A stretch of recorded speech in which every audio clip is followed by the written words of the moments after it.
Hello friends. मैं Manish Gautam study with Manish channel पर आप सभी का बहुत बहुत स्वागत करता हूं। दोस्तों, आज मैं इस वीडियो के माध्यम से आप लोगों के समक्ष करंट से रिलेटेड कुछ महत्वपूर्ण तथ्यों को लेकर उपस्थित हूं। और इस वीडियो में जितने भी करंट रिलेटेड तथ्य कलेक्ट किए गए हैं, निश्चित रूप से आगामी प्रतियोगी परीक्षाओं को ध्यान में रख करके कलेक्ट किए गए हैं। तो अगर आप लोग इस वीडियो को अच्छे से देख लेंगे तो करंट रिलेटेड अच्छी खासी जानकारी आप लोगों को उपलब्ध हो जाएगी। तो आइए हम लोग देर न करते हुए सीधे अपने टॉपिक पे आते हैं।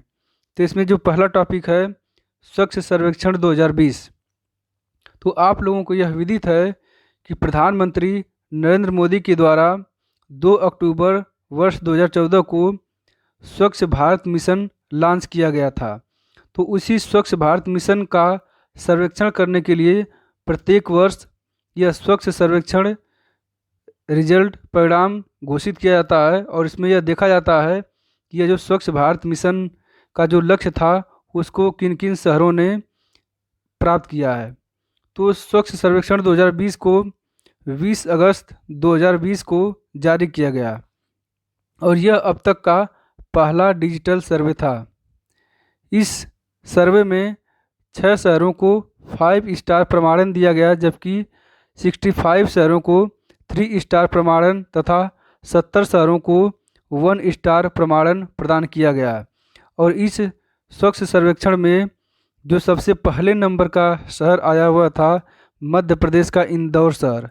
स्वच्छ सर्वेक्षण 2020 की इस रैंकिंग में मध्य प्रदेश का इंदौर शहर प्रथम स्थान पर रहा, जबकि सूरत शहर जो कि गुजरात में स्थित है यह दूसरे स्थान पे, नवी मुंबई जो कि महाराष्ट्र में है यह तीसरे स्थान पे, विजयवाड़ा जो कि आंध्र प्रदेश में है यह चौथे स्थान पे, और अहमदाबाद जो कि गुजरात में अवस्थित है यह 5वें स्थान पे, तथा गुजरात का ही एक शहर है राजकोट, यह 6वें स्थान पे रहा। शीर्ष 20 शहरों में उत्तर प्रदेश के 4 शहरों का स्थान इस प्रकार से है।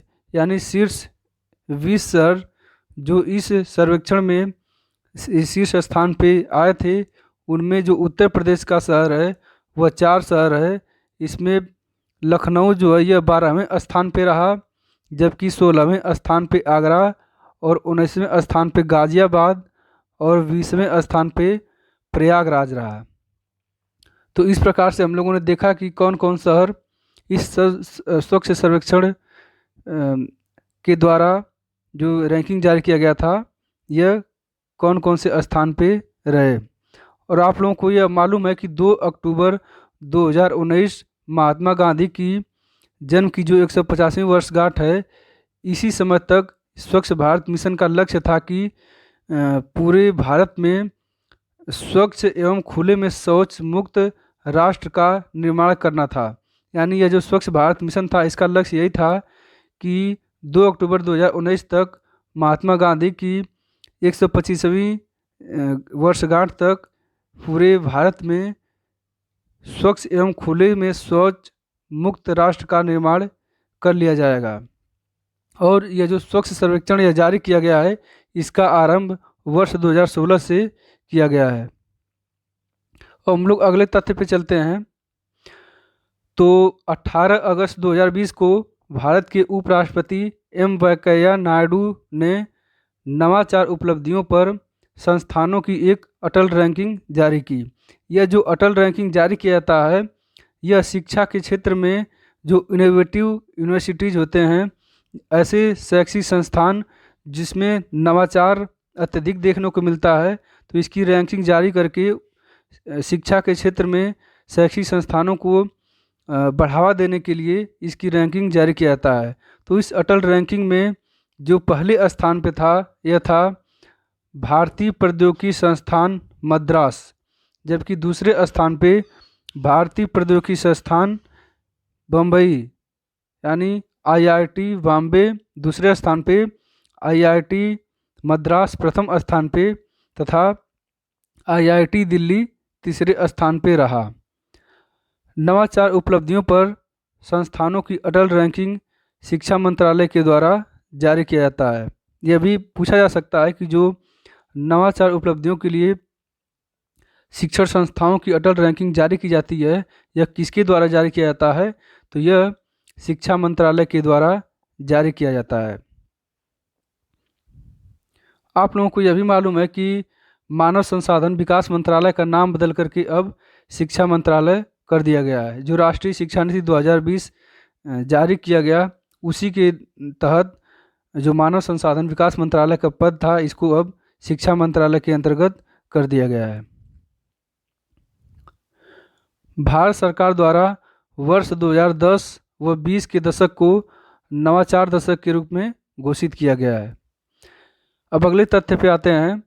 24 अगस्त 2020 को गुवाहाटी, जो कि असम में स्थित है, इस गुवाहाटी में ब्रह्मपुत्र नदी के ऊपर निर्मित भारत के सबसे लंबे नदी रोपवे का उद्घाटन किया गया और यह रोपवे गुवाहाटी शहर के कचहरी घाट को उत्तरी गुवाहाटी के डोल गोविंदा मंदिर से जोड़ता है।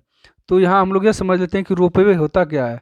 तो रोपवे ऐसा, जैसे आप लोग दर्रा सुने होंगे कि जो दर्रा होता है, दो पहाड़ी क्षेत्रों के बीच का जो रास्ता होता है उसको दर्रा कहते हैं। तो उसी प्रकार का यह जो रोपवे है, यह भी एक प्रकार का आने जाने का एक मार्ग है। तो यह जो रोपवे है, यह 24 अगस्त 2020 को गुवाहाटी असम में ब्रह्मपुत्र नदी के ऊपर निर्मित किया गया, जो कि भारत की सबसे लंबी नदी रोपवे है और इसकी लंबाई 1.82 किलोमीटर है। और हम लोग अगले तथ्य पर चलते हैं। 7 अगस्त 2020 को रक्षा मंत्रालय द्वारा आत्मनिर्भर भारत सप्ताह का शुभारंभ किया गया।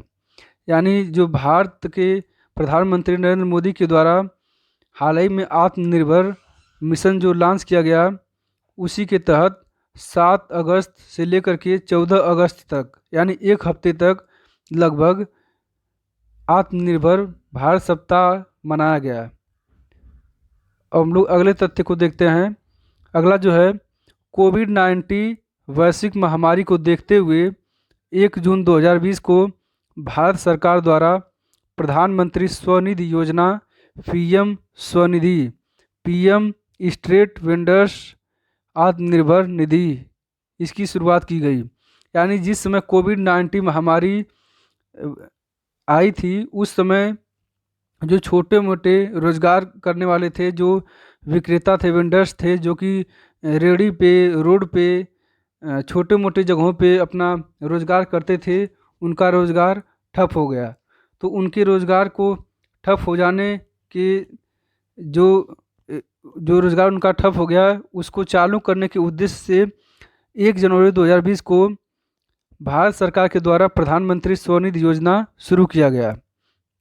और इस योजना के तहत जो वेंडर्स होंगे, जो विक्रेता होंगे, अगर वह फिर से अपने रोज़गार को चालू करना चाहेंगे तो उनको भारत सरकार के द्वारा 10,000 रुपये प्रदान किया जाएगा। और इस 10,000 रुपये को वह व्यक्ति, वह वेंडर्स साल में, यानी प्रत्येक माह कुछ पैसे, यानी किस्त के द्वारा वह पूरे 1 साल में उसको चुकाना रहेगा। तो इस एक प्रकार से यह जो वैश्विक महामारी आया था, उसके संबंध में यह प्रधानमंत्री स्वनिधि योजना शुरुआत की गई थी। अब हम लोग अगले तथ्य को देखते हैं। तो यह जो श्यामा प्रसाद मुखर्जी बंदरगाह है, इसको देख लेते हैं कि किस बंदरगाह का नाम भारत में श्यामा प्रसाद मुखर्जी बंदरगाह कर दिया गया। तो 3 जून को केंद्रीय मंत्रिमंडल ने भारतीय जनसंघ के संस्थापक के नाम पर कोलकाता बंदरगाह का नया नाम श्यामा प्रसाद मुखर्जी बंदरगाह कर दिया। यानी आप लोगों को यह मालूम है कि जो भारतीय जनसंघ के संस्थापक हैं वह हैं श्यामा प्रसाद मुखर्जी, और इन्हीं के नाम पर जो कोलकाता बंदरगाह है, इसका नाम बदल करके श्यामा प्रसाद मुखर्जी बंदरगाह कर दिया गया है।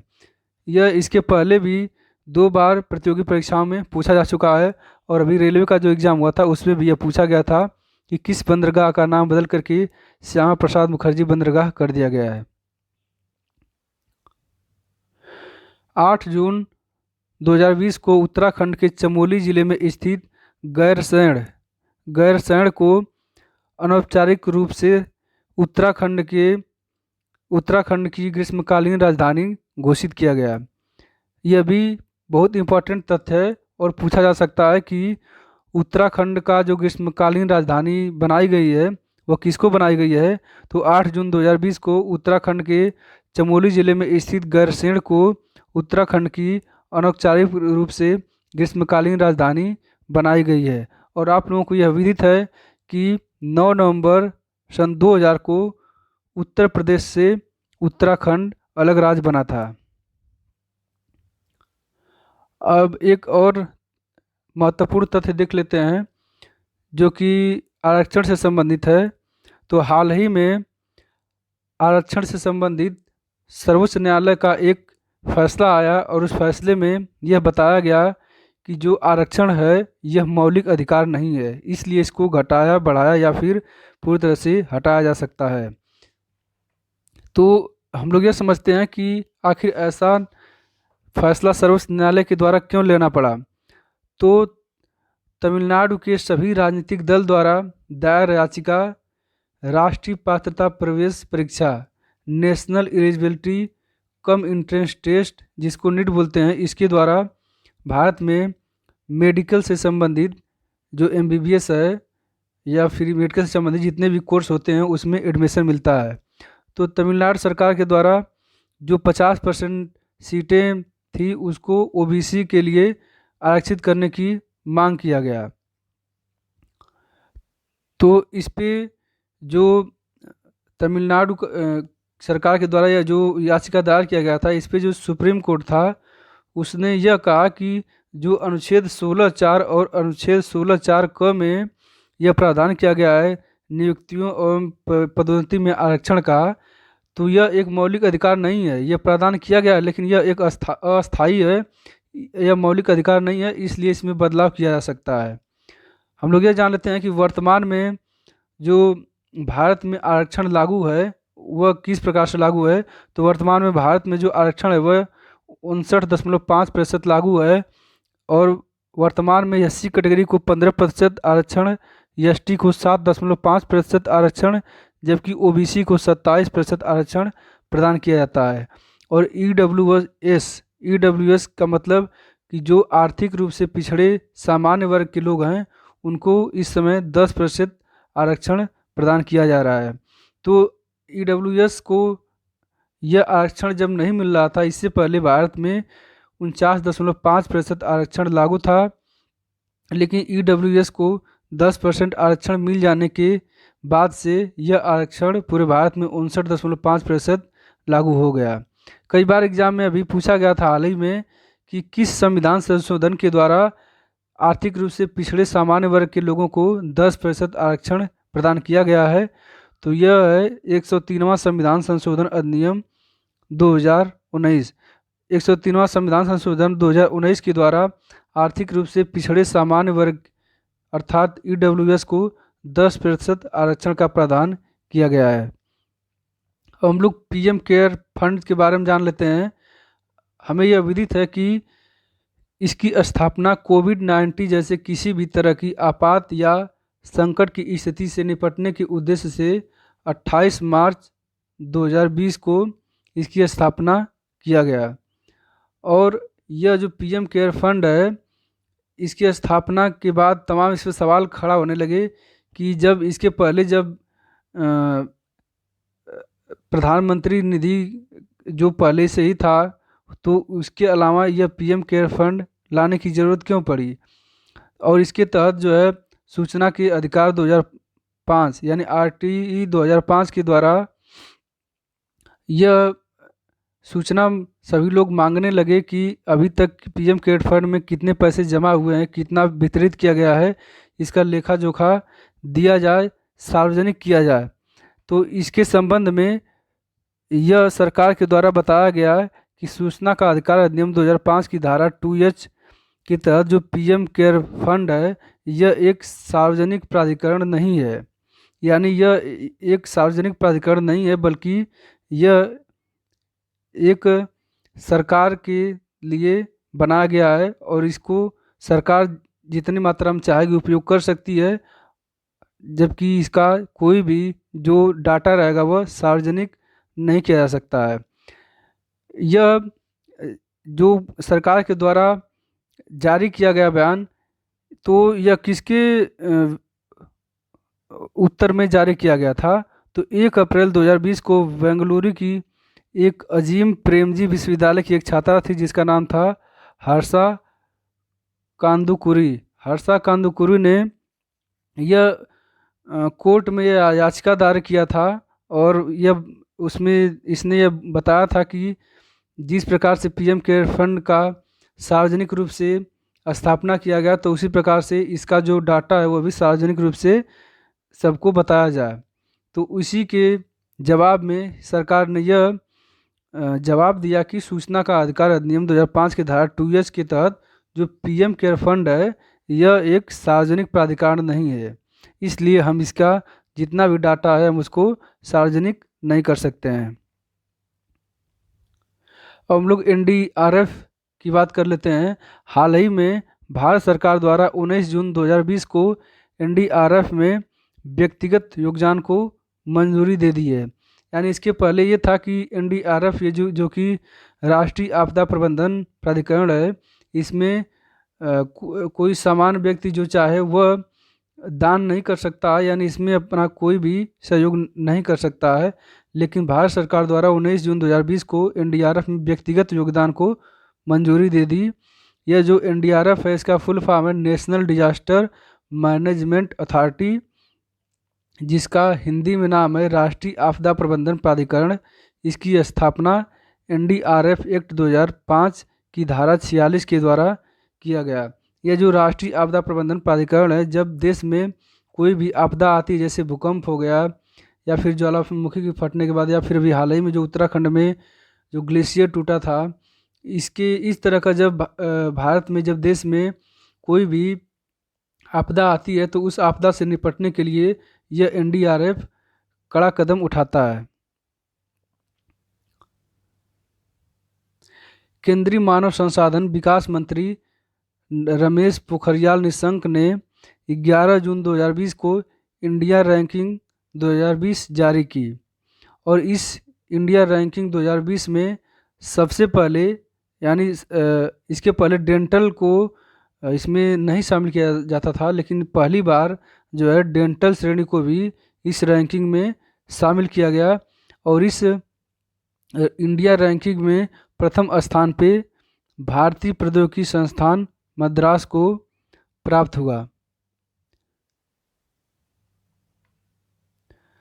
और यह जो भारतीय रैंकिंग जारी किया गया, यह अलग अलग क्षेत्र में अलग अलग तरीके से जारी किया गया। जैसे इंजीनियरिंग है, तो इंजीनियरिंग में प्रथम स्थान पे कौन सा कॉलेज आता है, फिर मैनेजमेंट में कौन सा आता है, फिर मेडिकल में कौन सा आता है, विश्वविद्यालय स्तर पे कौन कॉलेज आता है, यानी अलग अलग श्रेणी में अलग अलग तरीके से जारी किया गया।